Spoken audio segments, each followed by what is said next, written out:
Good afternoon and welcome to day 2 of the 2021 City of West Hollywood Alliance of Los Angeles Playwrights Pride Play Reading Festival and our presentation of Ryan Stevens' full-length play, The Resurrectionist. Thank you for taking the time to spend part of your Sunday with us. My name is Michael Adams. I am one of the producers of the festival, and I'll also be reading the stage directions for today's play. The Pride Play Reading Festival began back in 2009 and is made possible by a generous grant from the City of West Hollywood, which allows us to pay all of the artists whose work you'll see today. I want to acknowledge my fellow producer, ALAP board member Alexio Flores, who is steadfastly running things behind the scenes and is also responsible for the fantastic artwork that's been on display throughout the festival. I also want to thank our panel of independent judges who selected this year's plays.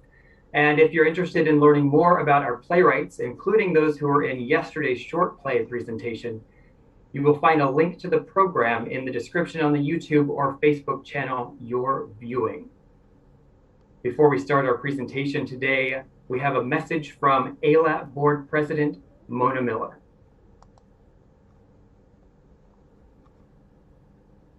Good afternoon. Welcome to the final day of the 12th Annual Gay Pride Reading Festival, in which the Alliance of Los Angeles Playwrights has happily contributed the talents of its members.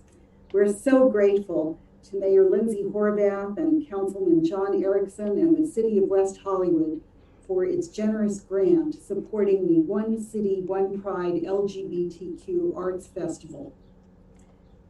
You may wonder, what is ALAP? We are an all-volunteer service and support organization for local playwrights, although we have members from all over the country and indeed, now in the age of Zoom, all over the world. We provide educational panels, seminars, creative workshops, and submission opportunities for our members, who range from beginning playwrights to playwrights at mid-career to playwrights who've had their work done all over the world. We welcome your participation and that of other theater professionals. And as pandemic restrictions lift, we'll have more in-person events. Our coming annual fall event will, however, be by Zoom. So this will be a chance for people, no matter where they're located, to participate in a really wonderful 2-day series of programs and panels and creative projects. Thank you so much for listening, and I hope you'll check out ALAP, laplaywrights.org, on the internet. Thank you very much.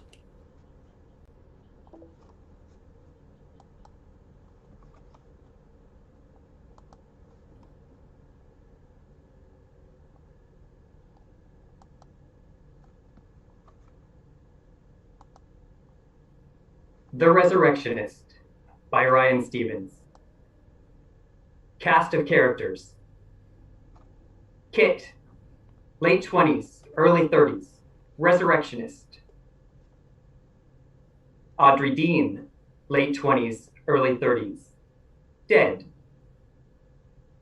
Avery Dean, 50s, Audrey's mother. Professor Holmes, 50s to 60s, university scholar. Note: Audrey is an excellent, soulful singer. Kit is only pretty good, but when she sings, she commits, and that makes a difference. Act 1, Scene 1. Late night, early morning, a graveyard, a hole in the ground, an open grave up stage left. Kit sits with her shovel and a flashlight next to her, eating a sandwich. When I was younger, I always figured I'd die pretty soon. Not in a, suicidal way. I just figured there's no way I'll make it to be too old. There's no way I'm capable of making it. It felt like the odds just weren't there for me, People die young. People die young and alone. Might as well be me. It really messed me up knowing how everyone I know is going to die, and also me. It makes you wonder what the point of any of this is, right? And in the meantime, we just have to keep going like it's not going to happen. Pay bills and buy groceries and do laundry like, oh, this is just going to last forever. The first dead body I ever saw was my grandma's in the hospital. cancer. What can you do? And it was still her. That was her face. That was her hair. But that body I saw, it wasn't actually her, just something else.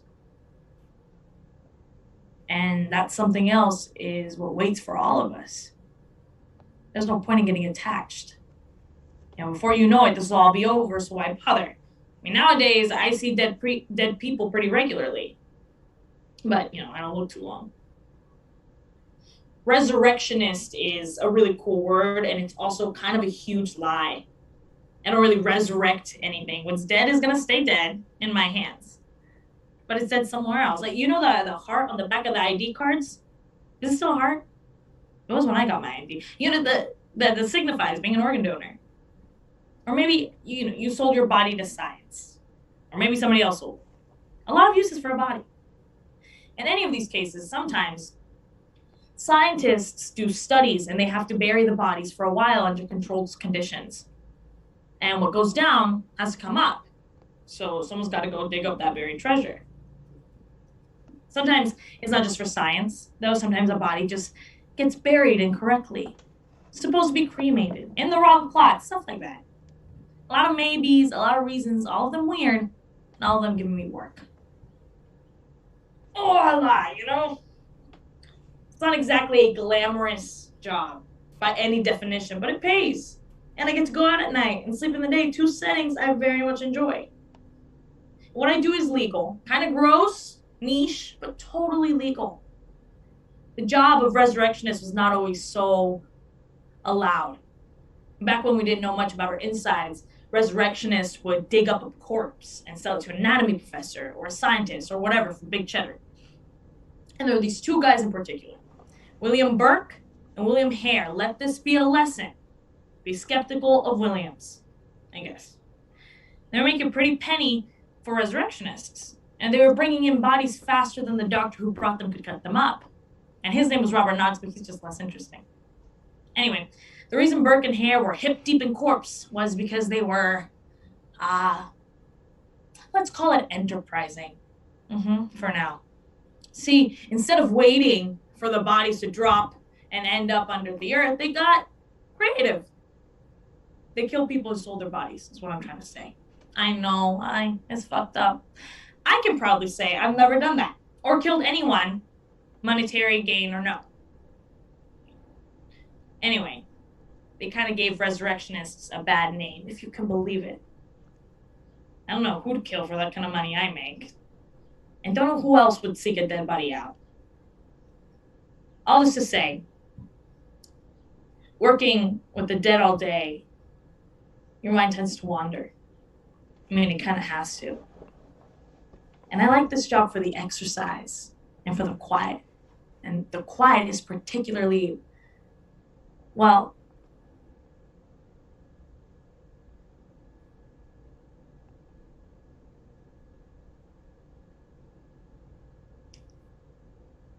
living people are tricky, hard to read, hard to please, and ultimately pointless, because as quick as they enter your life, they'll leave it even quicker.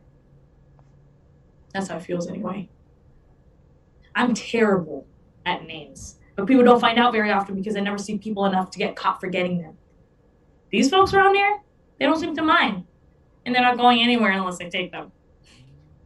Anyway, okay, back to work. This one here, Dr. Holmes is collecting as... Kit checks something on her phone. Part of a periodic regularized appraisal of short-term decay, 7 months. 7 months. Okay. Well, let's see how regular this one's decay is. Kit gets in the hole, throws out a few shovels of dirt, then opens the casket. Rise and shine, what's your name? Audrey sits up. Her head sticks out of the ground. Oh, fuck! Kit hits Audrey in the head with her shovel. Audrey falls back in the hole. Audrey sits up, tries to open her mouth, can't. She reaches into her mouth and snaps the wire, keeping her jaw shut. Oh, that's better. Oh, it tastes like copper. No more hitting. I come in peace. You're dead. Oh, was that what that was? Yeah. Are you sure? I don't know. Could you help me out here? My legs are asleep. Sure. Kit hops out of the hole and helps Audrey up. In the moonlight, we see Audrey. She wears the clothes she was buried in, an elegant, antiquated dress that's now dirty, torn, and covered in cobwebs. Her face is accented by bruises, spent blood vessels, and peeled skin. But she doesn't look like a typical corpse. If anything, she looks like someone with eccentric tattoos or artful and meticulous piercings. Kit seems entranced by the pattern of purple spiderweb veins on Audrey's arms. Oh, wow. Buried in everything. I guess I did die. What's your name? Kit? Kit. Hi, I don't know what it says on your sheet there, but my name's Audrey Dean. Hi, Audrey.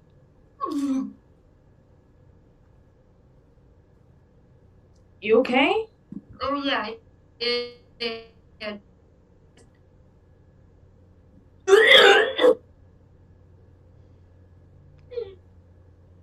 What is that? That smell? That's the formaldehyde. All the stuff, the preserving stuff. The embalming fluid? Yeah, embalming. That's all by embalming fluid.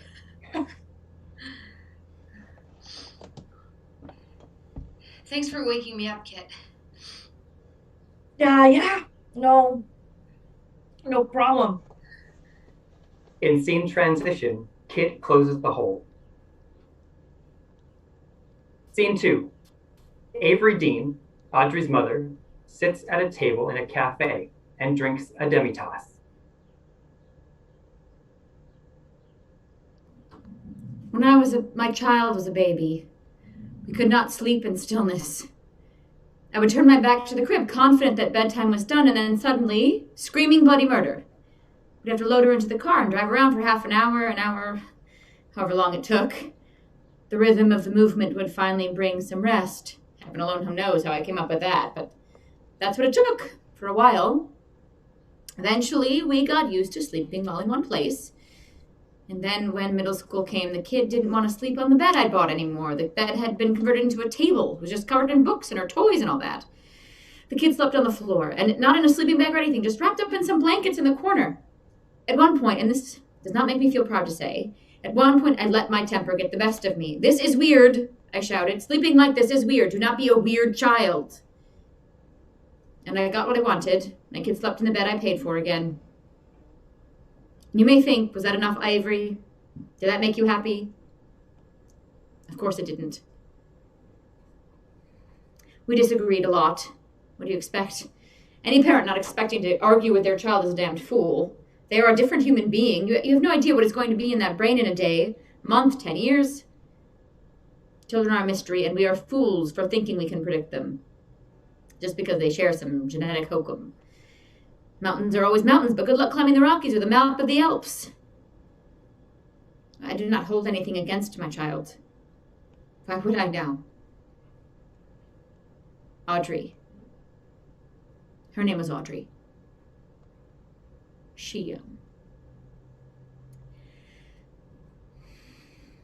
I agreed to donate her body to science.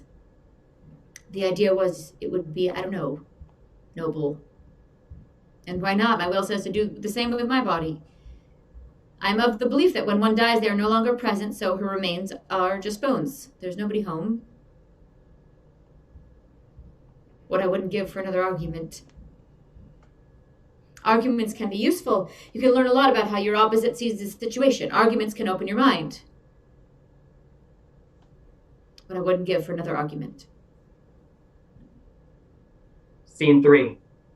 Kit's apartment. Audrey is there, sitting in a chair, in a fresh outfit that Kit gave her. Do you want anything? I would love some water, honestly. Sure. Kit exits into her kitchen. Audrey looks around, scratches her face. I appreciate you letting me hide out here. Yeah, no problem. I feel like it's kind of my responsibility. Kit re-enters with a glass of water and gives it to Audrey. Not that I mind. Happy you're here.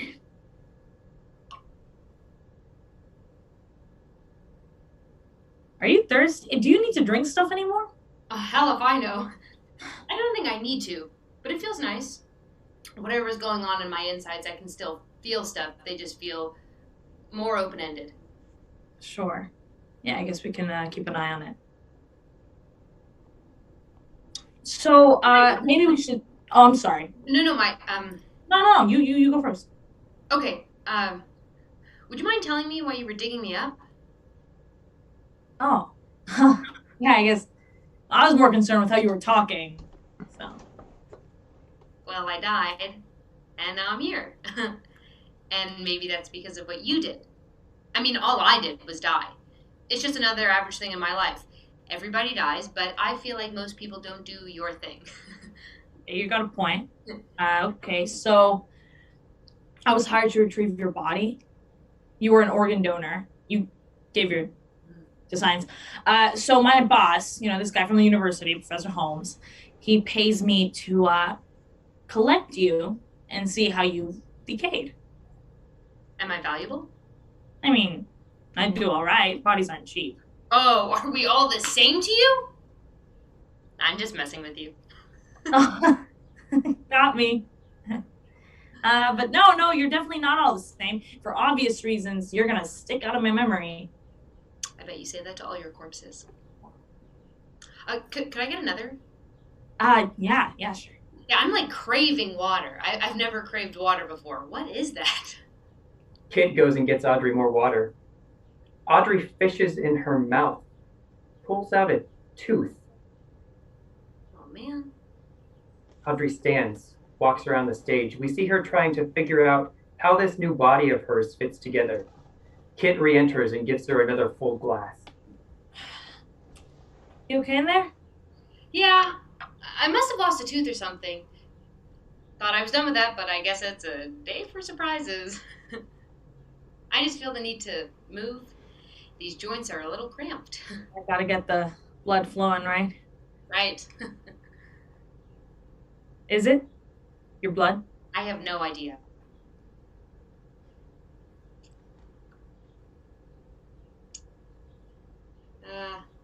I'm not getting anything. Audrey tries to check her own pulse. I'm not getting anything, but maybe that's because I don't know what I'm doing. Can I try? Sure.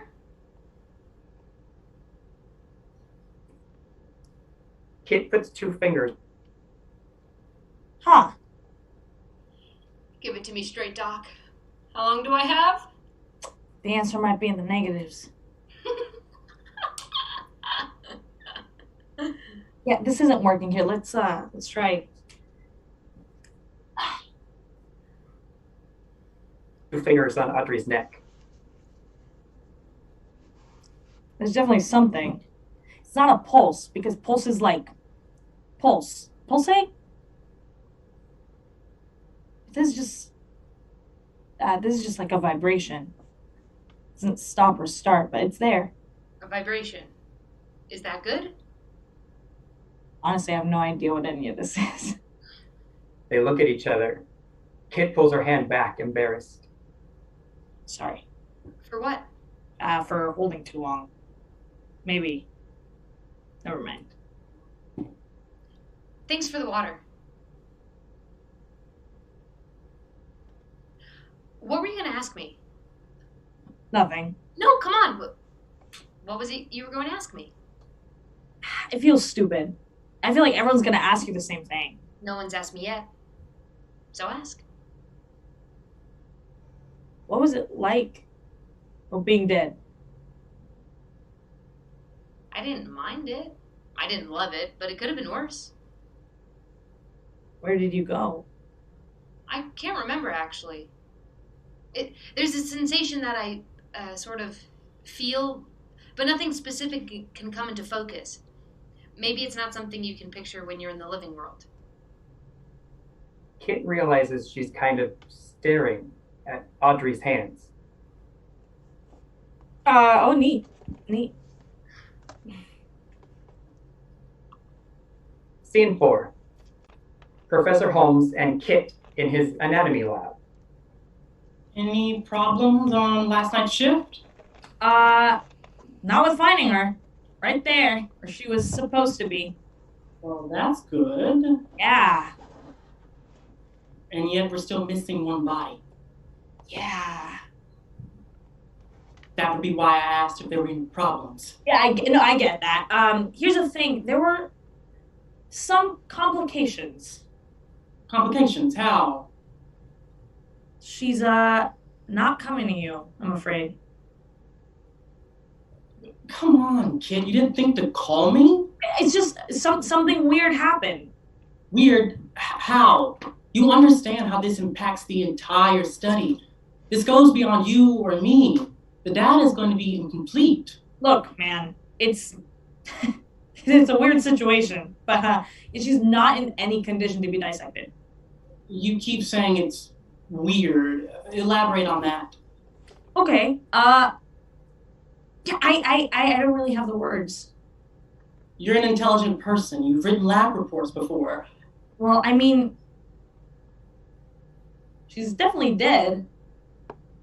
If the body wasn't before, I assumed it would be when you found it. So, what happened? Was the sample compromised in some way? Uh-huh. Worms? Worms. That answers it. The things they will do to a cadaver. Normally, we've got time before the elements get to those buried treasures, but accidents do happen. Oh, yeah. Yeah. You've never encountered anything like this before? Not to this degree. Huh. Well, what can you do, right? We'll just hope for better luck on the next one. Some more samples should be ready to come up in a few days. Kit turns to go, but stops. Professor Holmes, Something else on your mind? what's the difference between an alive and a dead? Where's the difference located? Well, that's part of what we're trying to solve in labs like this one, isn't it? Any breakthroughs? Well, I guess in its simplest form, the boring answer is motion. The heart doesn't beat. The blood doesn't rush. The synapses do not pulse in the vacant body. There's a more interesting answer. It's also less conclusive. That intangible spark of life, that ignition that starts all that motion, it gets theoretical. Okay, but in that theoretical place, in between what we can really prove, right, there must be a lot of things we don't understand, you know? Well, of course. That's the joy of discovery. Every revelation, every new understanding just leads to new questions and new unreachable thoughts. The more we learn, the less we truly know. Some scientists would call that job security. So do you think there are things we'll never know? Things you and I will never know? Certainly. But things we as humans will never know? That depends on generations we'll never meet. We're the middle runners in a relay race that's been going on since the first conscious thought. I'm here to play my part, run as hard as I can, then hand the knowledge off to someone your age. And you, in turn, will do the same for as long as we have pulses and can still run the race. That's kind of a lot of pressure. That's the human experiment, isn't it? We're an experiment? Well, I hardly think our purpose has been 100% uncovered, do you? Okay. Well, I don't know what any of that was, but sounds good. Have a good day. You too, kid. Don't beat yourself up about the body. We'll get others. It's over and done now. Right. Sure. Kit nods and leaves. Holmes checks his own pulse. Scene 5. Audrey examining her face in a mirror. I didn't give death a lot of thought before it happened. I mean, I knew it was a concept. I had been informed that death is a thing that happens in one's life, usually at the end of it. But I didn't dwell on it too much. What's the point? There's no way to get around it. Though that has maybe been disproved. Or maybe not. I hardly had a say in this. Audrey considers trying to peel all her skin off to see what would happen. So, the obvious question, how did I die exactly? The last thing I remember, I went to sleep. And then I didn't wake up. Something in my brain chemically just stopped. A stroke. I didn't even dream. No last moment or anything. No last words, no big moment of knowing it was coming. How uninspiring. It's kind of funny, the last night, I remember feeling like I was in a rut in my life. I wanted to go out more, do more. I was thinking, I need to do something exciting. I need to have an adventure. I should go hiking. And I just didn't get up to do it. My life was so stupid. I was a temp. I worked as a temp and I died in my bed. Even in death, my life was so small and unimpressive. So there's that. Whatever dying was, this really isn't about that. Although, where's my car? Whatever happened to it? Like I told Kit, I don't remember my time away, but I have feelings, impressions like the emotional response to a dream that you can't remember upon waking. And I also remember this longing. It was so strong. I miss someone so strongly and so hungry in my heart that it felt like it was cracking my ribs. And I have no idea who it could be. I have no one in my mind I care about that much. I have never felt that sort of deep aching, parched heart yearning in my life. So that's another mystery. Lights up on Avery sitting at a table in a cafe reading a book. Audrey, covering her face with a scarf, approaches her. Excuse me? Do you need the chair? Take it. Avery? Avery Dean? Yes. I'm sorry. But your forehead, you've got, Avery makes to reach out to Audrey's forehead but restrains herself. Audrey wipes a hand across her forehead and some skin and hair come off. You got it. Thanks. Those are really nice earrings. Thank you. They're a gift. From who? It's for whom? And my child. Oh, that's nice.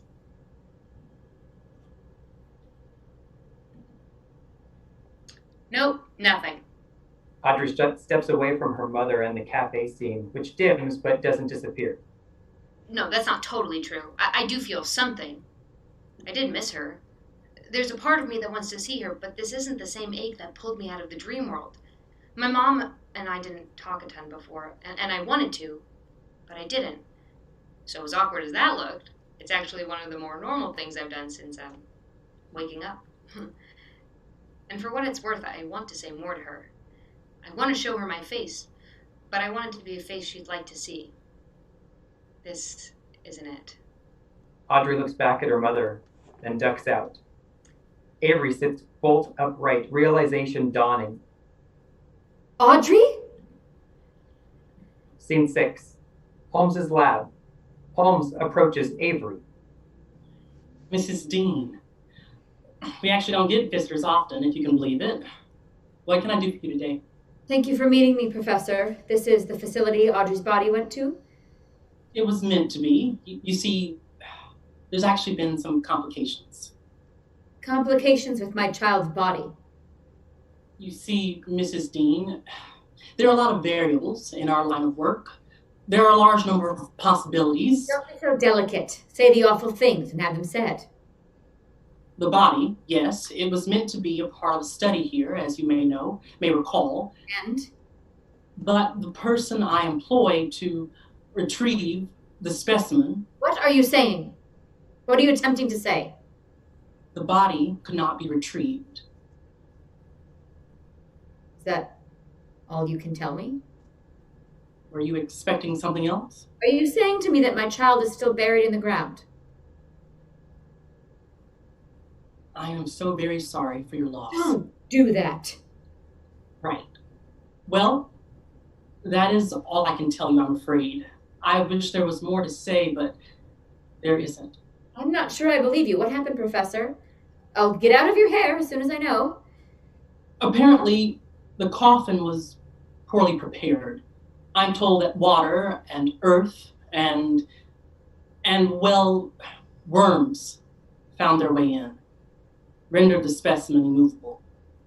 Someone told you that? Yes. But you didn't see it yourself? No. Then who did, if I may ask? An employee of mine. Could you direct me to whoever that was? There's nothing she can tell you beyond details. Does she have a name, a phone number? I'm sure you understand why I can't give that information out. Fair enough. Thanks. Why are you thanking me? I don't know. Just something to say at the end of a conversation. Because you've got a point. I shouldn't thank you. I don't like anything that you've told me. Scene 7, Kit's house. Kit is on a sofa eating ramen. Audrey enters with several newspapers. Okay, so I've been looking around. Audrey dumps the newspapers. I was wondering if anyone else was, popping out of their graves, so I went around and I got newspapers from all over. Spanish ones, Japanese, and look at these! Nothing. Not a word about people coming back. In fact... Audrey shakes one specific newspaper. There was a bus crash in Ohio, killed 9 people. Oh, yikes. Sure, but they stayed dead, so that has to mean this isn't any kind of larger end-of-days situation. Were you worried about that? I wasn't at first, but then I was already out earlier today, and it hit me that it could be like the start of something bigger. But I guess not. It's just in me. Or in you. Where were you this morning? I kind of thought you'd sleep in a little later. I had to go to work. Kind of thought you'd want to stay in all day. Or that when I woke up, you'd just be gone altogether. Should I have stayed gone? No! Sorry. I just couldn't be sure this really happened. I was mostly sure. Like 90%. But still 10% thought it could have been a dream. Who knows? Still might be. One of those long ones, And I can totally leave if you want me to. No, you can stay. If it works for you. Thanks. I don't really know anywhere else to go. Did you have a home before? I don't have my keys anymore. Morticians must have taken them. I actually didn't think of that until halfway back here. But I can still get out of your hair. Find a motel or something and find some money and I'll figure it out. Is that ramen? That smells amazing. Can I have some of that? You just want a bite? You want me to make you some? Oh my God, would you make some? I would owe you forever. You'll have my life debt. That's okay. Chicken or beef? Kit moves to a kitchen area and pantomimes making ramen with unseen props. It's a small movement piece. Beef, please. I've got a ton of chicken, like too much, and I bought both flavors in bulk forever ago, and suddenly it's just, I can't stomach the chicken flavor. My throat locks up, I just can't, but I can put beef away all day. Yeah, I never like the chicken kind, or the shrimp. Oh. I'm not dodging your question or anything. I know I didn't answer it. The smell? I have been getting really lost in the smells. More than any other sense, I think smells have been blowing my mind all day. Anyway, I tried to find my mom, and I found her. She loves this coffee shop. It's where she reads, or where she goes to get quiet time, or find her space, or any reason to go to a certain place just because. That's her place, and I just kind of watched her. How's she holding up? At first she looked fine. Completely composed, relaxed. But then I kept watching and she just couldn't, she was reading this book and she couldn't make any progress in it. She kept rereading the same 2 pages. Just eyes going over the words but nothing making it to her brain. So she had to reread and try again, and again. Poor lady. I don't know. I didn't talk to her though. Not any kind of real conversation. Just couldn't think of anything to say. I kind of made a fool of myself. I hid my face from her. I thought if she saw me like I am now, she'd lose it. Poor lady had no idea what was going on. So we sort of made bad small talk for 5 seconds and I just left. Kit finishes the movement and has a bowl of ramen that she gives to Audrey. Thank you. They eat ramen together. Oh, careful. It's hot. Oh, I don't think that matters at all. I'm still foggy on the rules, but it doesn't look like like my body has needs anymore. Not the same needs anyway. Now it's just what I'm feeling. So, Hmm. now what? Yeah, I don't know. I don't know. I don't think I want to go back in the ground, though. I think I want to follow these feelings. Just see where they lead. Okay, do you want any help? Audrey stops eating ramen and looks at Kit. I don't really know what it's going to involve. Just like hoping it'll come to me. But I'm back. I've got all this time. I've got this brand new existence that's opened up to me, and who knows how long I've got it. But it's more than I expected, I guess. Uh-huh. You sound worried. I don't think I'm worried. Just really, really confused. Yeah. Audrey goes back to eating ramen. Kit watches as one of Audrey's eyebrows falls off. Audrey catches it and looks at Kit, embarrassed. This is really good. Thanks. I threw water and threw some noodles in. I mean, there's some seasoning in there too, you know? Sometimes I can be fancy. You can totally taste the difference. Well, thanks. I mean, you are kind of in a position where I bet anything would taste good. Not true. I had a taco from a food truck today I did not care for. Whatever's going on in here, this body knows what it wants. So, tell me how to help you get that, and I'll do it. You don't have to. Sure, but I want to. I want to find your life. Feels like the right thing to do. They continue to eat the ramen. Scene 8. Lights shift. It's early morning. The sun is just starting to rise. Audrey stares out a window up at the sky. A memory came to me, almost like dreaming, sticking in my mind. There was this enormous something stretching out across the horizon, a giant tree with branches like ribs curving down, and something inside it where I was beating out this low, soft rhythm. A rhythm like a lullaby, barely there, impossible to miss, and the air was warm, like breathing in bath water. My skin felt new and calming. I wasn't even aware I had it, skin or bones or a head or feet. Sitting there wherever that was, in the shade of this giant tree made of glass and crystal and hard, tangible light. It was like I was living beyond my body. I was floating. I was just a self. Free and flying around with a body that obeyed me and knew who was in it. Were there? Is it okay if I ask questions? Please. Okay. Were there other people? I didn't see anyone else, but I didn't feel alone. Is there anything you need to get that feeling back? I have no idea. I mean, probably, but I don't know what. I want to help you. I don't know. I feel responsible. You're here, and I found you, so I am responsible. I don't know about that.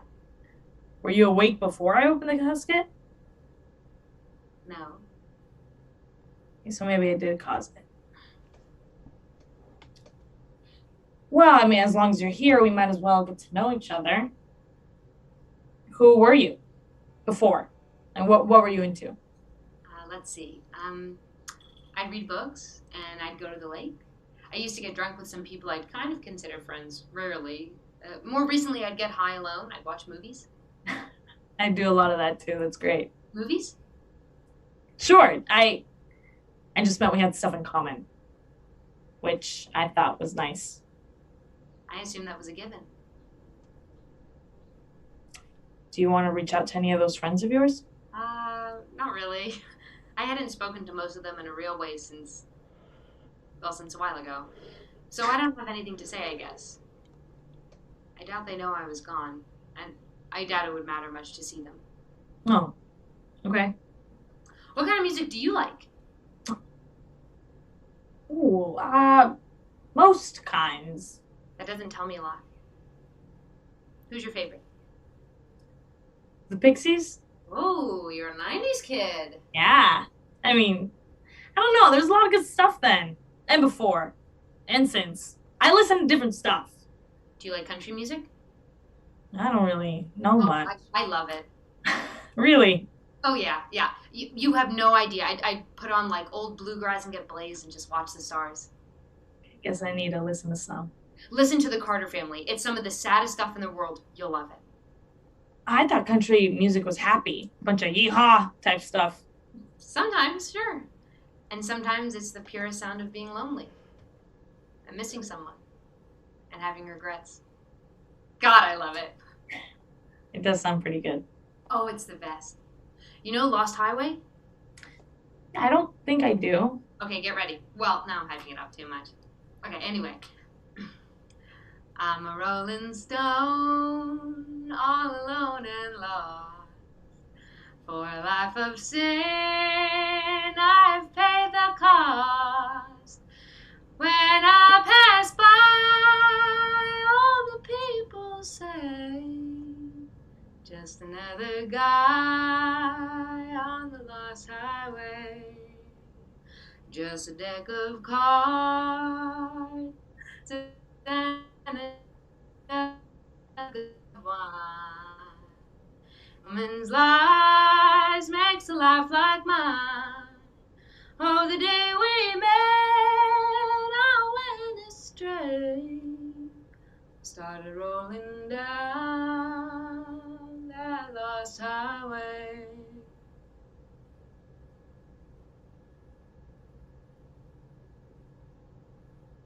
Then there's two more verses, but I'm drawing a blank. That was amazing. See? They're pretty good. No. Not them. You're... Kit and Audrey have at some point gotten physically pretty close. They both realize it. You're good at that. I never do that in front of people. Like, not ever, actually. Why did I do that? Do you sing? Oh, no. No, I can't. Oh, that's okay. I can't dig up the dead. It's not like I do this regularly. There might be some money in it, Kit. Or do you not do it for the money? Is this your art? Ha, yeah. I'm definitely a legal version of a grave robber because I respect the craft. It's really my life's work here. This is my true calling, for sure. Doesn't it ever weird you out? Looking down on the bodies? Are you ever like, oh man, it's gonna be me Sunday? I try not to dwell on what I'm doing. It's inevitable, so I think about it. And I mostly just pretend it's not what it is. Like I make jokes, pretend it's a conversation. And then one actually talks back? Yeah. There's that thing about surgeons. Do you know that thing? Like, their brains. To be able to cut into people, like, all day, every day, and see the inside stuff that's not supposed to be on the outside and visible, they have to, like, their brains must be really good at, like, dissociating themselves from their fellow man to just be like, this is me, and that is just meat. Do you think my brain is wired like that, too? I definitely don't think it's your fault. Uh-huh. Well, I don't see you as meat. Oh, that's good. Do you feel like... Like me? No, just... What? Does any part of you feel like you aren't what you were? I think the word you're looking for is dead. Yeah. I don't know. I don't have a frame of reference. Don't you? I can't remember if I felt differently or not. You're really hung up on what I am, huh? Isn't it kind of important? To me, yeah, but to you? Well, Oh, no, I'm sorry. I'll leave you alone. Good night. It's morning. All right. I didn't mean to pry, but like, you're in my house, and you're in my life, and I guess I'm just invested, is all. You can be invested in me. Listen, I know I'm saying a bunch of nonsense, But, you're obviously something special. And I don't just mean the whole death thing. So, like, as curious as I am about this unique life situation of yours and what part I had in it, I'm just really happy to get to know you. I don't think I'd be invested as much if the girl that came back from the dead was a jackass. So I'm glad it's you. I'm glad it's me too. So since it's morning and not night, why don't we... One of Audrey's fingernails falls off. Oh shit, let me get that. She and Kit both stoop to pick it up. Their hands touch, and they lock eyes.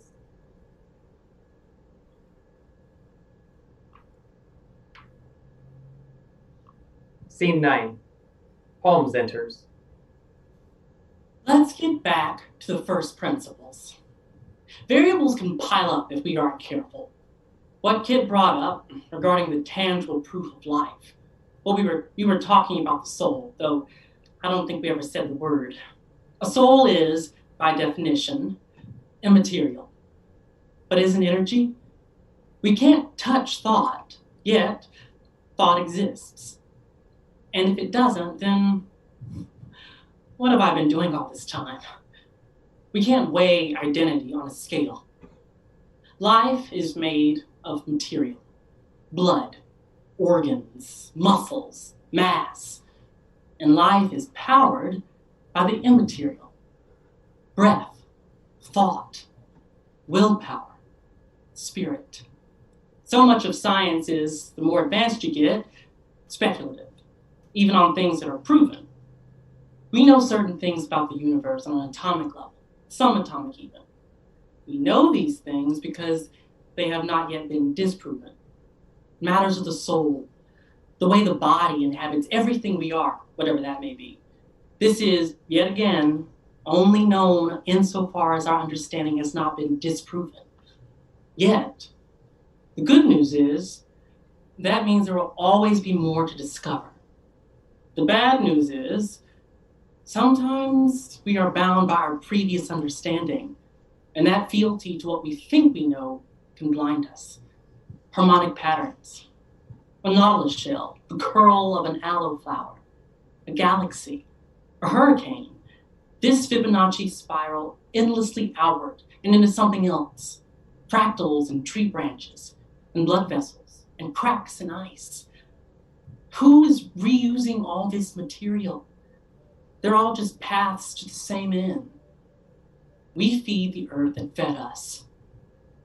What keeps me up at night is, beyond this cycle, as even and neat as it is, what is the value of life? Beyond feeding the ground, beyond growing and blooming and decaying, what did we gain? And how did we grow? The answer is in the decay. When life breaks down, it gives up all its secrets. It opens the doors and we see how the mechanism works. Nothing is clearer than at the end of a life. No better place to understand a history than at its end. Scene 10. Audrey sits in a chair, arms crossed over her chest. Kit enters. Hey. Audrey opens one eye, then gives up the pose. Did I fool you? Not really. Damn it. You're up early. I don't really sleep anymore. Are you getting used to it? Audrey shrugs. Not sleeping or... Any of it. The sleeping, the not needing to eat, the whole being alive again thing. I'm not alive again. I'm sorry. I didn't mean to. You didn't upset me. It's just... I'm not back to life. Not really. I'm not dead either. This isn't that body, but it isn't a corpse either. I'm not what I was or how I was, but I'm still who I was and am, just in a new context. Nothing has changed but my awareness. And all the dead skin. Well, as long as it works, right? Right. What did you do instead of sleep? I kind of just existed checked out, sort of. Like I spaced out. Dissociated, whatever you want to call it. I just drifted away for a few hours, and then I came to, and I have no idea where I was. So, you know, it is kind of like sleeping, except I don't feel better. It's like with that ramen in the water you gave me. I don't need any of the old things, all the maintenance, but I can if I want to. It's all just urges. As far as I can tell, my body is still going because I want it to, or because it has to for some reason. Or it's doing what it thinks it's supposed to, what we're supposed to. Could you... Yeah? Would you mind? This is so weird. Would you mind holding me? Like a hug? Yes, If that's what you need. I think it is. Kit awkwardly holds Audrey. Audrey holds her too. The hole opens. Kit looks over at the hole. You're not cold. Huh? I don't know, I just expected you to be colder. I do feel cold, though, on the inside. Am I warm? Not especially, but you're not as cold as... Death? Yeah. Please don't avoid it. It's much worse way to avoid it. I will never forget. You cannot remind me. I am aware. I'm still dead, whatever that is.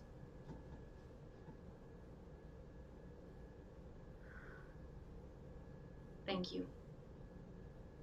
Do you want me to stop now? Please don't. Okay.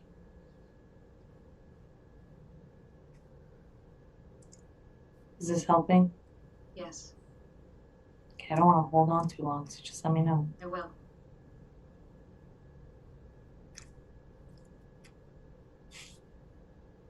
Okay. I feel like this was maybe a mistake. Like I should have stayed there in the darkness, gone laid to rest already.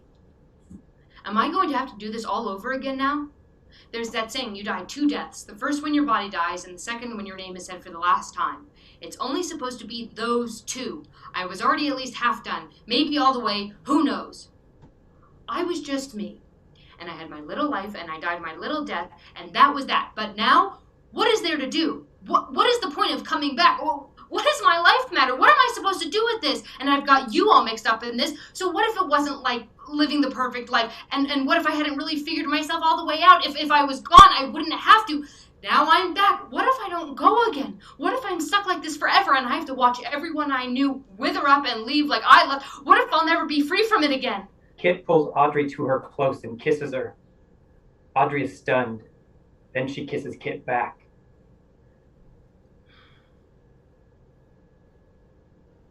Hey, I know it's confusing. Why do you have to live more? Why do you have to live in the world with other people? But like you said, you'd already been trying to answer that just like everyone else. There might not be an answer. I mean, I definitely haven't found it either. We hurt and we get hurt. Why? Because we're here. I don't have an answer, but I want one, the same as you. And also, if you wanted, you could stay here a while. Until you get back on your feet. We'll, figure out what comes next. She kisses Audrey again. I'd like that. They hold each other. Across the stage, Avery dials a number on her phone. Kit's phone rings. Kit and Audrey ignore it, intent on each other as lights come down.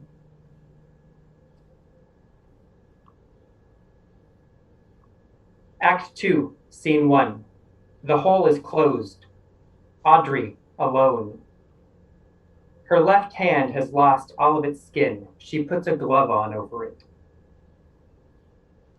I've become used to feeling cold, to feeling a lack of definition and an absence of warmth. But this isn't the winter sort of cold, or a stiff wind sort of cold, or any kind of huddle in a blanket sort of cold you feel on the outside creeping in. This is a more general sort of chill. But you know, dead or not, a girl has needs. And I can't always sleep the soundest. Sleep as I define it now, anyway. And sleep back when I was alive, too. It's never come easy. And sometimes I have to occupy myself for a bit to get ready to sleep. And death was no different. But again, there's this cold in my hands, in all of my body. Still, I make do. And as cold as I am, it does the job. Living is cold. Yearning is cold. My body is cold. My hands are cold and bony and rough and stiff, and that's just how I go about it. But then there's Kit. And she's got warmth. And when she touches me, it's warm. And when she kisses me, I can taste the warmth, and it's like breathing, like coming up for air after years underwater. And when she kisses me, kisses, ooh, kisses down me, kisses into me, and I run my hands through her hair, and there's nothing for me to do but accept and take and enjoy. It is warmth that fills me like light filling a room. I am warm and I am soft and I am no longer in control, but for once, it's a loss of control I like. She's warm and hot and I'm alive and hot and we are holding each other. I try to say her name, Kit, but it gets caught and I can't make hard K sounds right now. I'm all soft. I just breathe and sigh and laugh and hot, something hot from me. Tears roll down my face. We hold each other and I hear our breaths, I hear our voices, and I hear pumping. I hear the drum beat in my ears and I hear my blood flowing, pumping, warm for a few moments, and I would die again to feel this alive. Scene 2, Holmes's office. Over the course of this scene, Holmes is assembling a model skeleton on a rolling base. Kit enters. Hey, listen, I don't want there to be any bad feelings between us, you know? Why would there be? I mean, I don't want you to hold it against me. A job is a job, Kit. People quit jobs all the time. I assume you have your reasons, and that's that. I won't pretend I'm not curious why you're going, though. Look, I'm sorry. I just can't keep digging people up all my life. And I don't want to get morbid on it. Like, that just becomes me. Who's being morbid? Could you hand me those ribs? This isn't about death. Not in my mind. It's about bodies and pieces and the simple, literal truth in them. Maybe you didn't view it like that. I do appreciate all the opportunities you've thrown my way. This has nothing to do with you. Like, you're a really good boss and all, but I have something to do with that last body? I don't know. Something you saw when you dug it up? Don't be embarrassed now. What did you see in there? And I'm sure the smell, too. Sweet, isn't it? Sweet in the worst way. Sweet. That's a word. Just sneaks up on me. It sounds wrong, but it's accurate. Yeah. But you've seen and smelled it all before. Maybe there were some worms in there, yes, but what else? What caused this change? I don't think I can answer that. I'm not a scientist like you. You spent years working for me, writing lab reports and looking for answers, don't you? You're doing it now. By leaving, you're investigating some sort of question for yourself. What is it? It's just a confusing moment.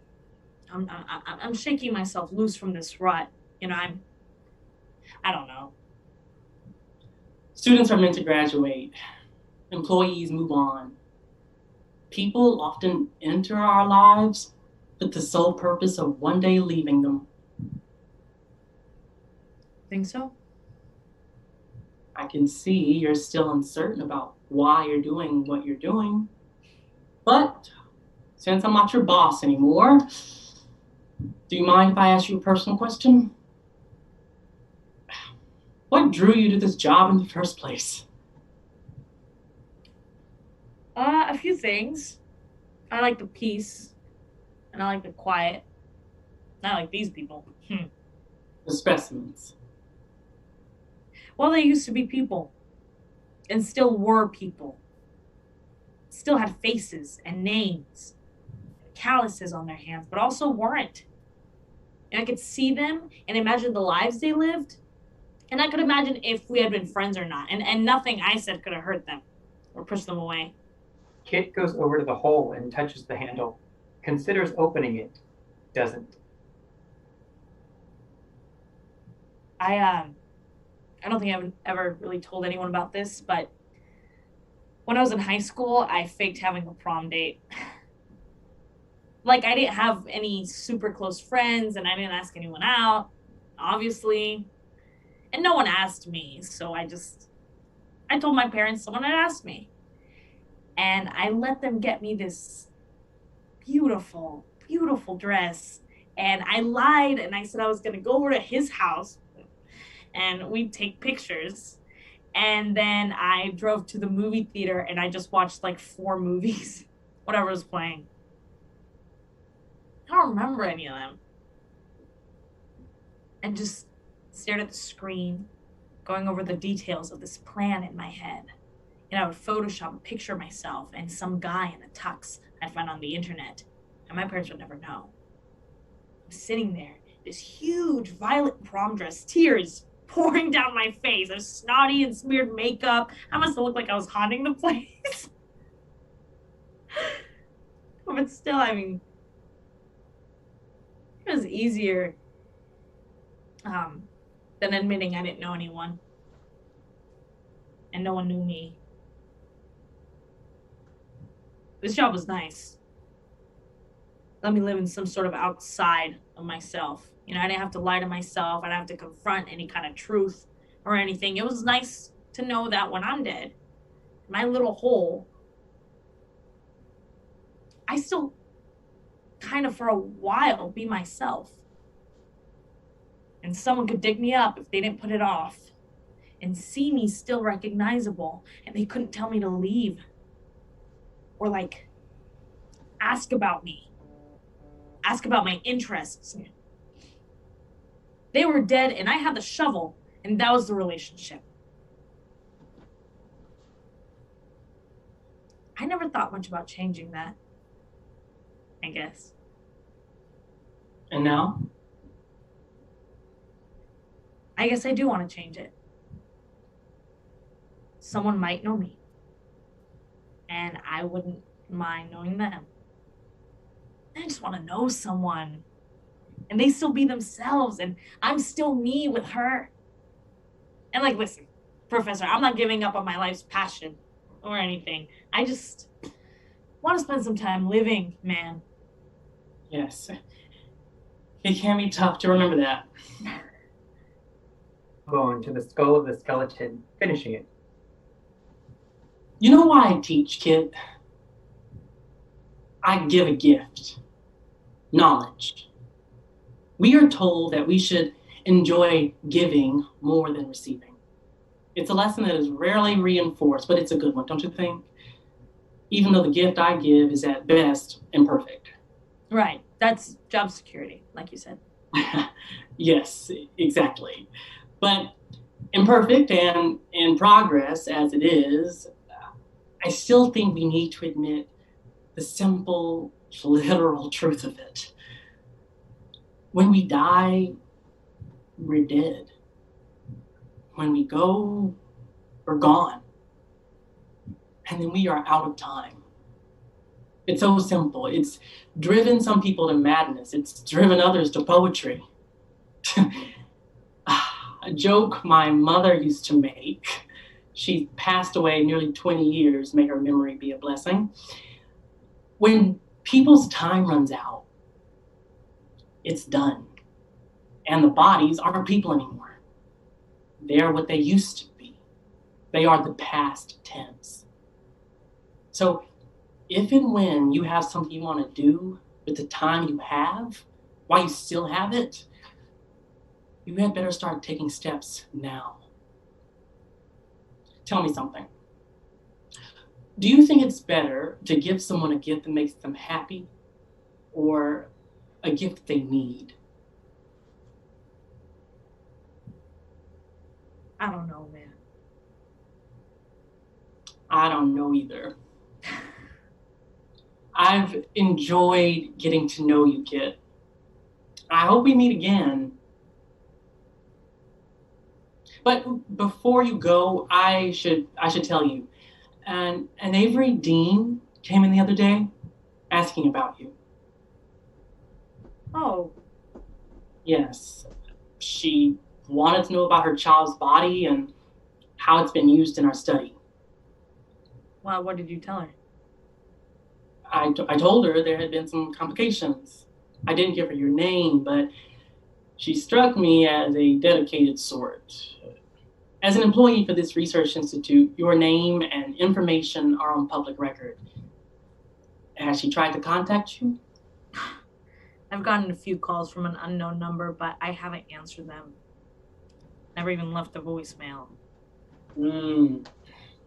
Let's see it.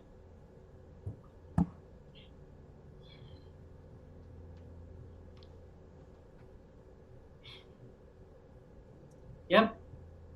That's her, all right. What should I do about her? I can't tell you what to do, kid. You don't work for me anymore. What gift do you think she'd appreciate more? Knowing or not?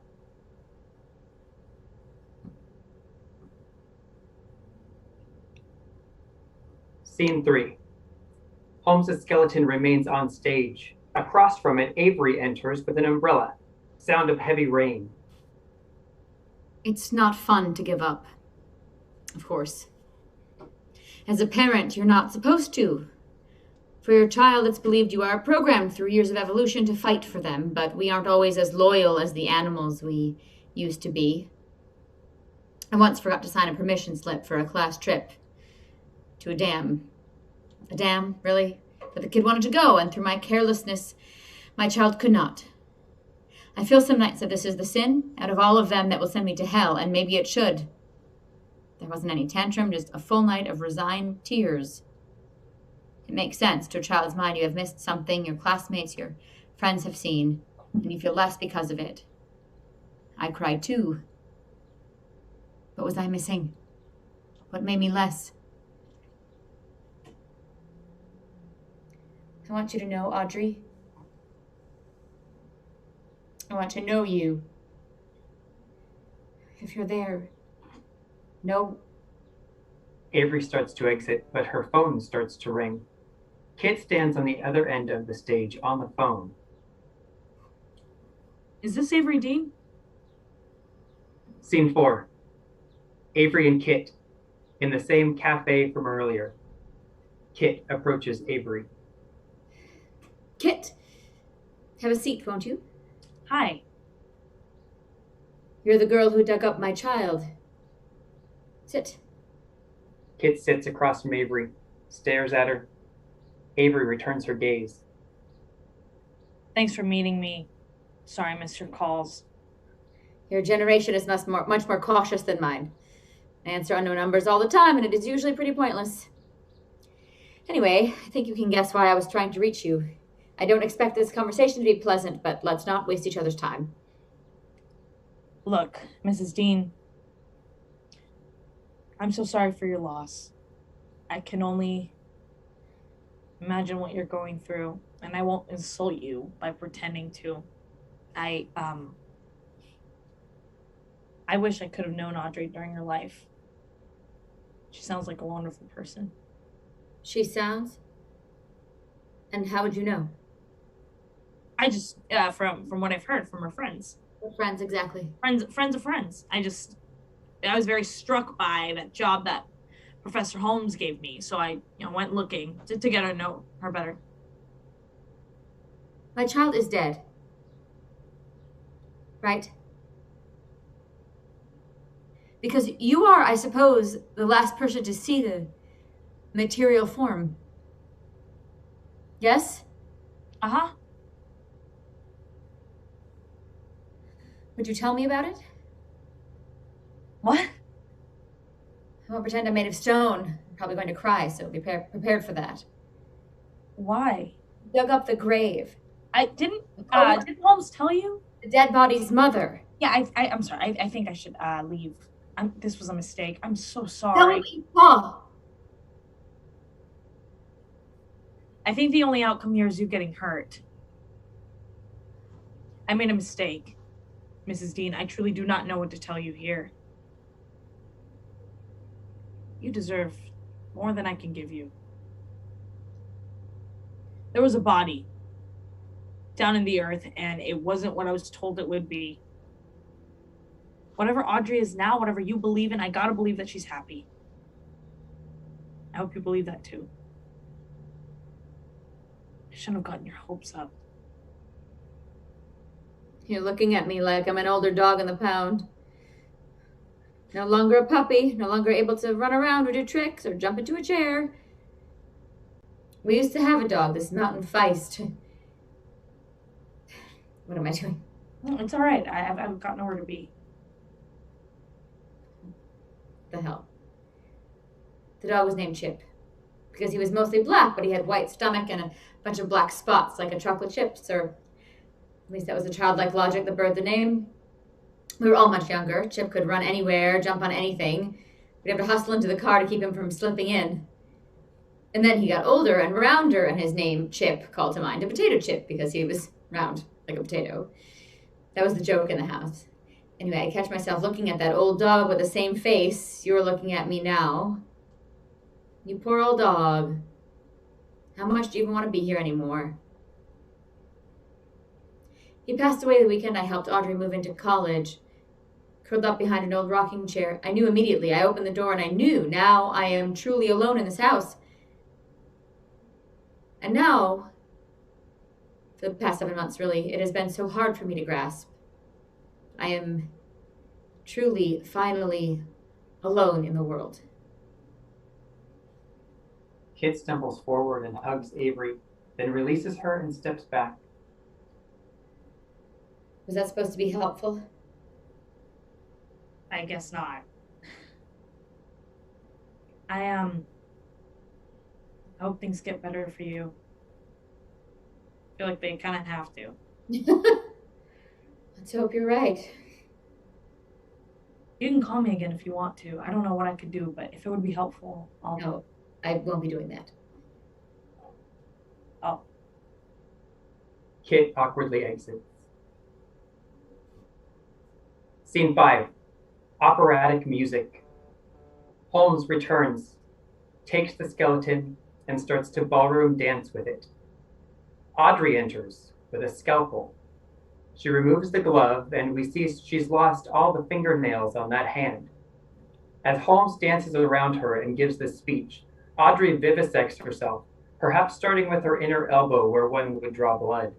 She traces her veins, holds her bloodless hands up to the light. She peels the skin off, holds up the skin, and stares as the light goes through it. Growth is a curious phenomenon. Out of 0, 1. From 1, 2. A miracle that happens everywhere at once. Cell division, creation. We expand, cell by cell. The new teeth push out the old, the skin dies and is remade, and we as ourselves never notice the change. Why should we? We are just us. And we are the cells we lose, we are the knees we scrape, we are the hair that falls out, we are the pain we remember. And we are just what we forget. Because forgotten or not, we are what came before. And we are what will be, crashing into what we are now. Or now. Or now. Until the light goes out. Holmes and the skeleton stop, take a bow, and exit. Not quite the living thing I was. These pieces aren't quite staying where they should right now, but I haven't lost anything important yet. And I don't feel like I'm breaking down or I'm broken. It's all in there, somewhere. And I want to get a good look, since this is a thing I can do now. Audrey continues to examine herself. Kit enters and lifts Audrey. They spin. Kit holds Audrey and slowly returns her to the ground.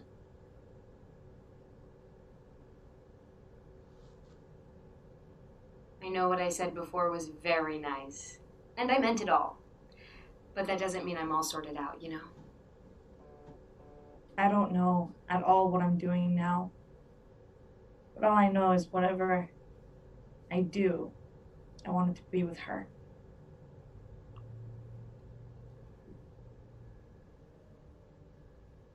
Hey, Why? What you doing there? I cut my chest open to see what was in there. How's that going? It's all there, but it's just that. It's just there. Do you want me to look at it? What? I mean, if you wanted to. If you don't want me to, if you wanted me to. You do that for me? Yeah. Okay. Maybe. Don't freak out, okay? Been doing pretty good so far, I think. Yeah, you got a point. Okay. Here.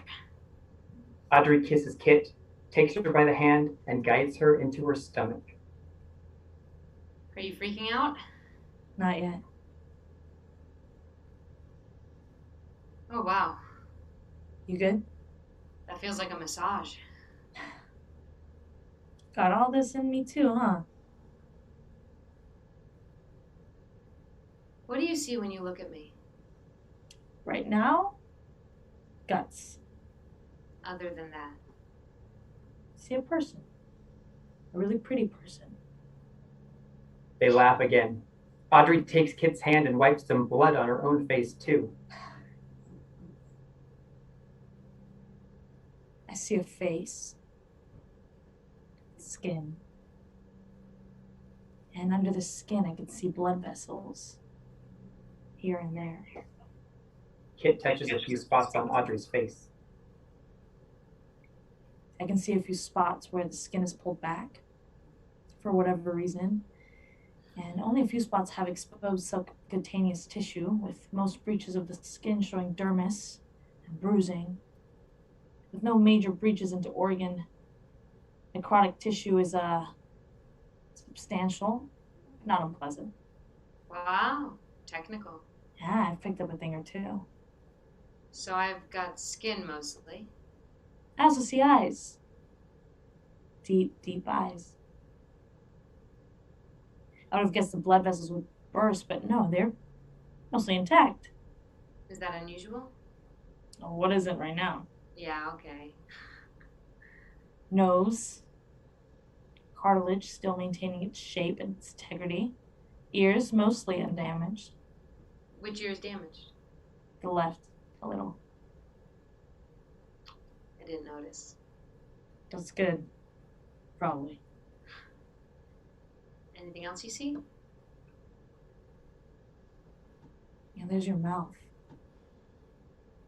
Slight skin tearing at the corner of the right lip. Mild discoloration of lips themselves. Spider webbing of veins visible on chin and lower cheek. Vocal cords and tongue must be largely unaffected as you speak good. You speak well.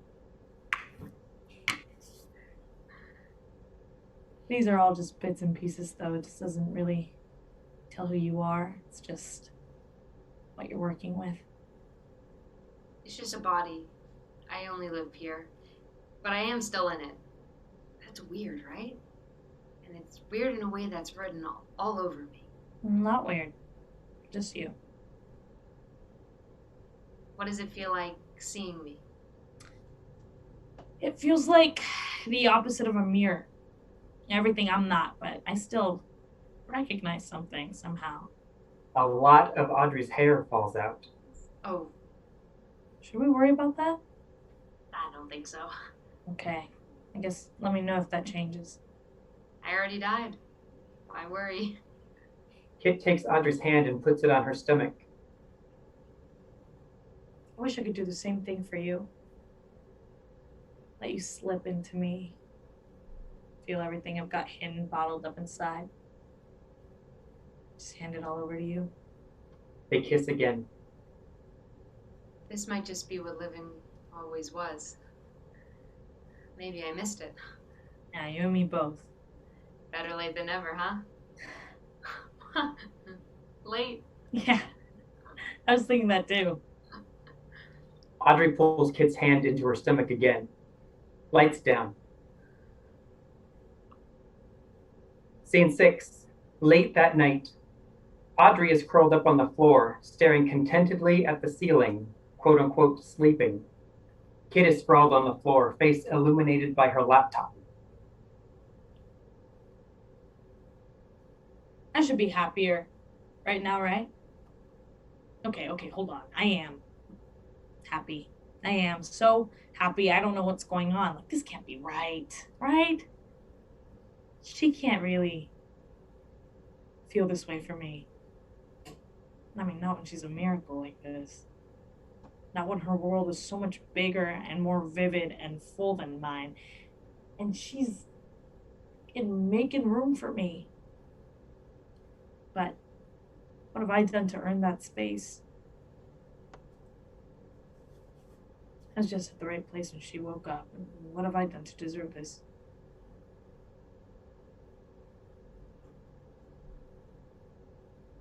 I can't stop wondering, what is her old life? Why didn't I tell her about her mom? Well, because there's nothing to say? It's not my call to make. I mean, she's not my buried treasure. I dug her up, but I don't own her. She's her own. She's had so much already, you know? Like a person does. And she doesn't want to look back.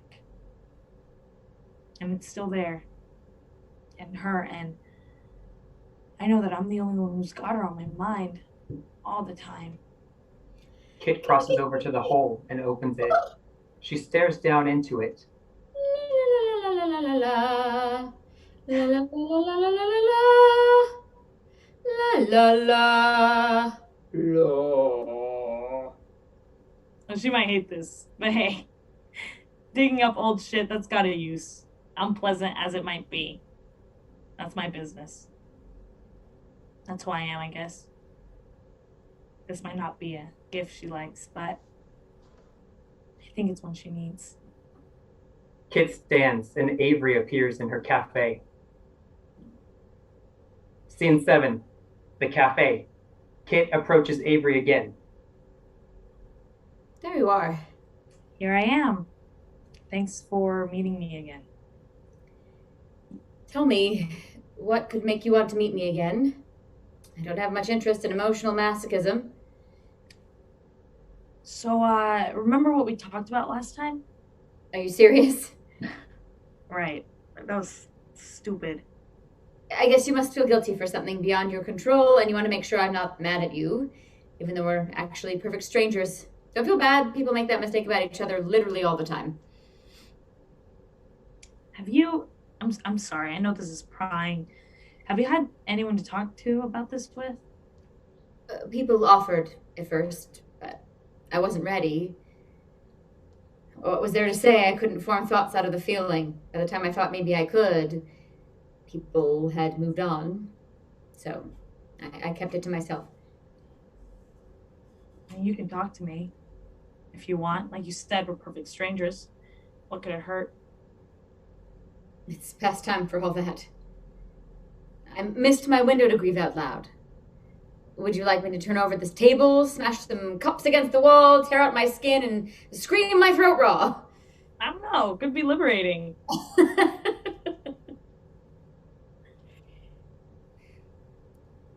You want your child to be happy. Seems easy enough, but really, you want the child you know to be happy. You want the child you saw swaddled in a crib or fumbling with loose teeth or wobbling on a bike.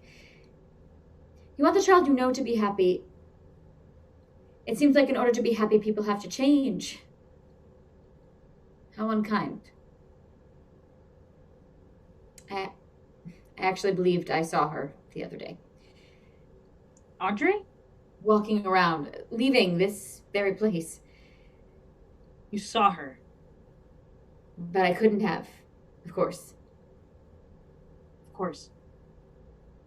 But that's just not compatible with this version of my child, which I have to get used to. Yeah, and I'm so sorry again.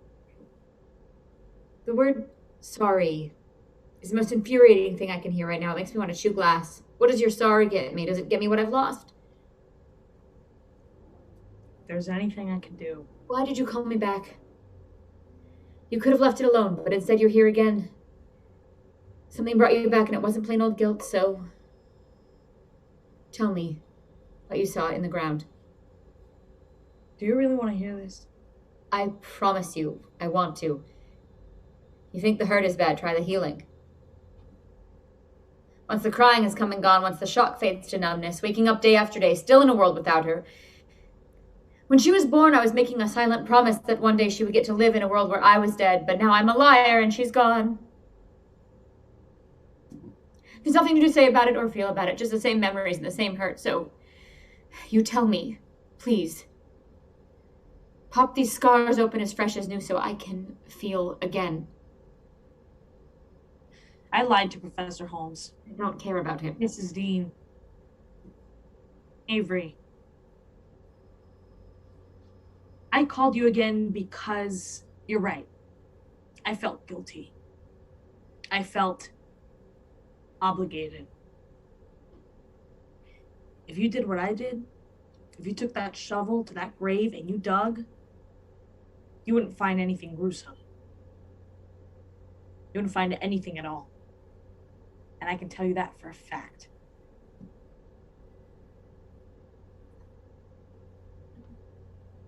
Scene 8. Audrey and Kit in a movie theater facing the audience. Audio from an old black and white movie plays over this scene. Faint. Wasn't this made in like 1900? 27, I think. How'd they make it look so good? Ahead of their time, I guess. Kit squeezes Audrey's hand as they continue to watch. Avery enters upstage in the back of the theater and sits several rows behind them. Kit notices but tries not to show it. Audrey rests her head on Kit's shoulder. It's so nice to just do a normal thing. Yeah. Audrey kisses Kit on the neck. Kit eventually joins the affection despite herself. Kit pulls away. What's wrong? Listen, there's someone who wants to see you. Avery coughs. Audrey sees her. Audrey stands. Kit stands. Avery stands. Mom. Hi, kid. How did you want to... What's going on here? She got in touch with me. And I know how you take it, but it's not up to me, I guess. I wanted you to know someone else still holds your name. I can find you later. Can you please stay? I want you here. I don't want to do this alone. She's right. You're a part of this. Yes, ma'am. You're here. You're really here. You don't know that. I could be a ghost, or a zombie, or a demon, pretending to be your precious Audrey. But you're not. No, I don't think so. It's not high on my theories list, but honestly, I've kind of given up on any kind of revelation. Avery grabs Audrey and wraps her in a hug. You look good. All things considered. Thank you. I know I'm squeezing the breath out of you, but I never want to let go of you again.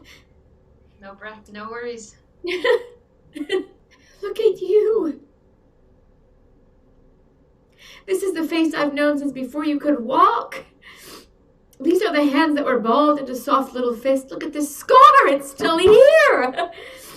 This is from when Audrey was 7 and she was at the pool and she climbed a ladder on the slide and she slipped on the top one. She fell down and you hit every single step on that ladder with your chin. Bam, bam, bam, bam, bam, blood everywhere. Jesus, I'm sensing a pattern. It really isn't. This is like the only other time in my life I was ever in danger. It was such a mess. And she cried all the way to the hospital, spitting and drooling blood everywhere. Oh, and I was so sorry. And so scared. It's okay, I made it. For a while. Too soon. I don't want to talk about the ugly things, Audrey. You're not dead. You're here. Well, it's kind of complicated. No, it's not. I can see you. I can feel you. Yes, I'm here and I'm also dead. Both things are true. Kit's been helping me work through it. What to do now that I'm beyond alive. No, I haven't really done anything. Don't start that. Obviously, you've been, dear to my child. Obviously, been doing your part. I was just doing what I thought I'd like if it were me. Then if you're not alive, More than alive. what does that mean? I guess it means I'm Audrey. I'm doing what I was always told to do. Get through it one scar at a time. We get hurt and then we get better. So here I am. Better. I woke up with no idea where I was. My jaws wired shut, my guts full of formaldehyde, covered in dirt. I had no idea what was going on. And the first thing I saw was Kit. Avery and Audrey look at Kit. I owe you some thanks, too, don't I? No, ma'am. No, I just did what was right. And I first thought it was my job, take care of what I dig up.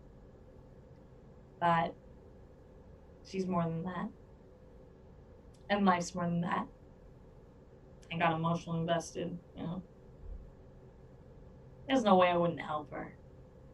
I was dreaming before, dreaming about nothing. Now I'm awake.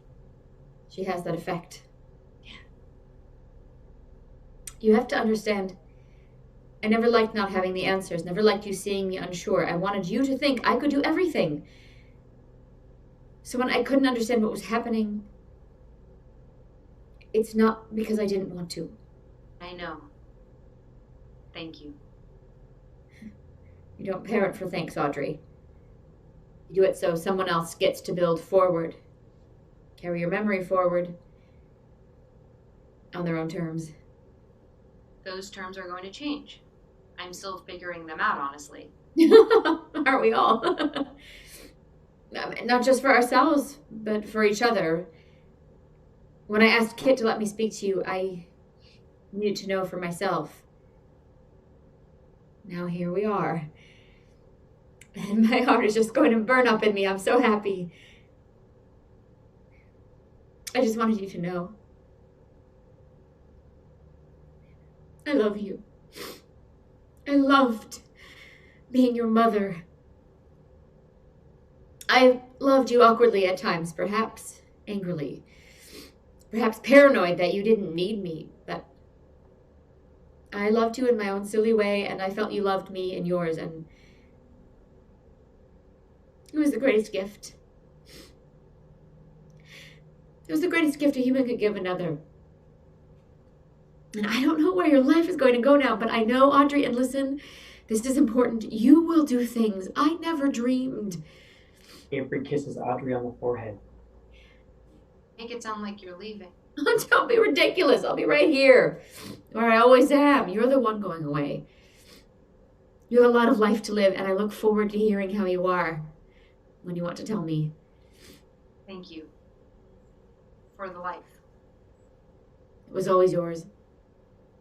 And during this new world of yours, you think of me sometimes. Feel free to call.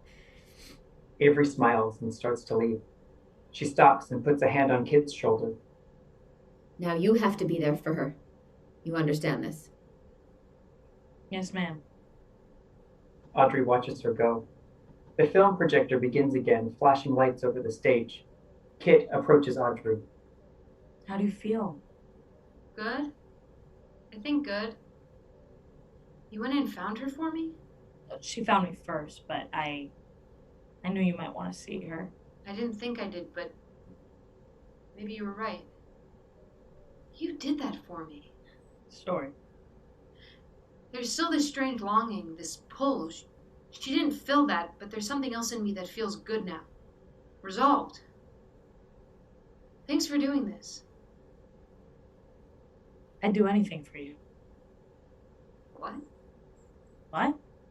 A tooth falls out of her mouth. Ah! Oh. She nurses her mouth. She clutches her ribs. That one hurt. Ow! Oh, God! I felt that. Ow! Two of Audrey's fingers on her left hand fall off.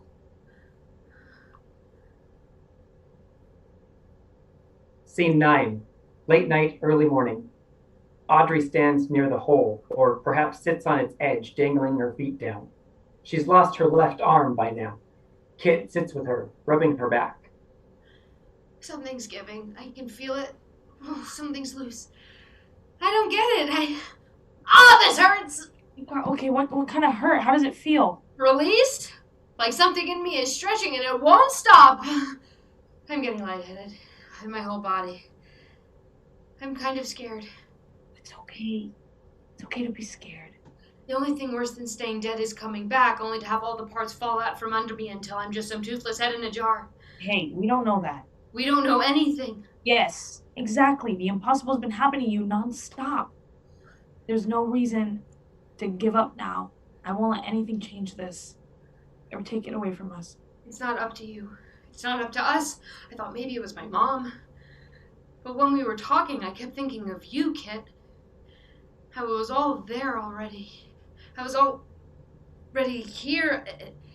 Avery and I were talking to each other in a kind way, like equals.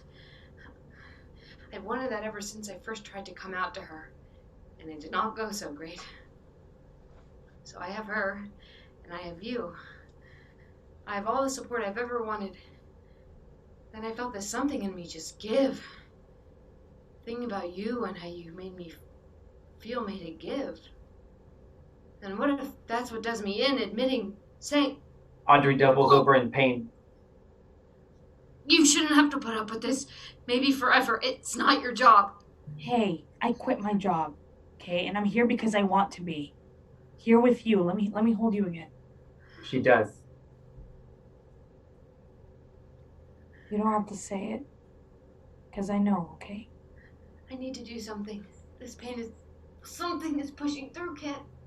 If you need to do something, then listen. Whatever's pushing out, let me fill in that space. During the following, Audrey rests her head on Kit's shoulder and grips her tight and gradually falls asleep.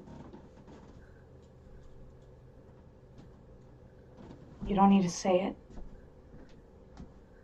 Because I think I do. I've said it to maybe 3 people ever in my lifetime on this earth. And I have meant it to none of them. But I mean it to you. I had no idea what it meant to have this feeling sincerely, pure, and have it occupy a space in me, but I can totally feel it. I can totally tell. Now that I have it, I never want to let it go. You hold on to me. Can you keep together in me? Absolutely. I love you, Audrey Dean. Thank you for hearing me. Thank you for talking back. As Kit sings the following, she lowers Audrey into the ground. Then she gets in with her. I'm a rolling stone, all alone and lost, for a life of sin. I've paid the cost. When I pass by, all the people say, just another guy on the lost highway. I was just a lad, nearly 22. Neither good nor bad, just a kid like you. And now I'm lost, too late to pray. take the call. Oh, lost highway. Silence. Stillness. Kit emerges from the hole. She stares up into the night sky. From inside the grave, we hear a sharp intake of breath. Audrey panting, gasping, sucking in air. An arm shoots out of the grave, all its fingers intact. Audrey emerges, her lost parts returned, but still very much her living dead self. Audrey shuts the hole. She goes behind Kit, wraps her arm around her, and kisses her on the cheek. I love you too. That was probably obvious, but So nice to hear.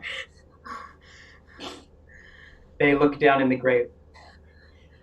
Oh yeah, I don't know what I expected to see. nothing down there but the past. Sun will be up soon. Can we stay and watch? Absolutely. How do you feel? Better now. Nothing breaking, nothing empty. I'm comfortable. Audrey holds tightly to Kit as they watch the sun rise. The two bodies cast one long shadow across the graveyard. You know, when I'm with you, I feel like I'm kind of spiraling. But in a good way. Like it's a positive kind of spiral. Spinning into something bigger and something safe. Me too. Also, Yeah? I just remembered I'm unemployed now. Oh, right. I guess I am too. Yeah, and you gotta be.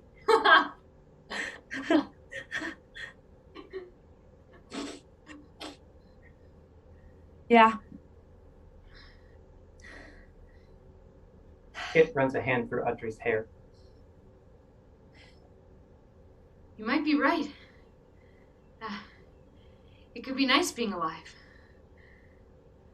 Yeah, might as well give it a shot. The sun rises. End of play.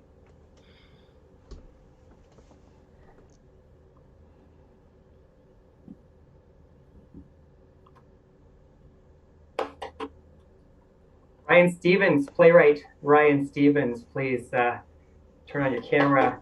Our thanks and applause to you. Director Claire Edmonds and actors, please join us. All the applause. That was fantastic, everybody. Nicely done. I would like to thank a few people. Arts Coordinator Michael Che with the City of West Hollywood. I want to thank all of the artists who made not only today happen, but this entire festival. I want to thank Alexio Flores for working his tech magic, and I want to thank all of you in the audience for tuning in. If you missed any part of the festival or want to recommend it to others, a recording of both days will be posted on ALAP's YouTube and Facebook channels until July 31st. We will see you next year in person. Enjoy the rest of your Sunday, everybody, and happy Pride. Thank you, everybody.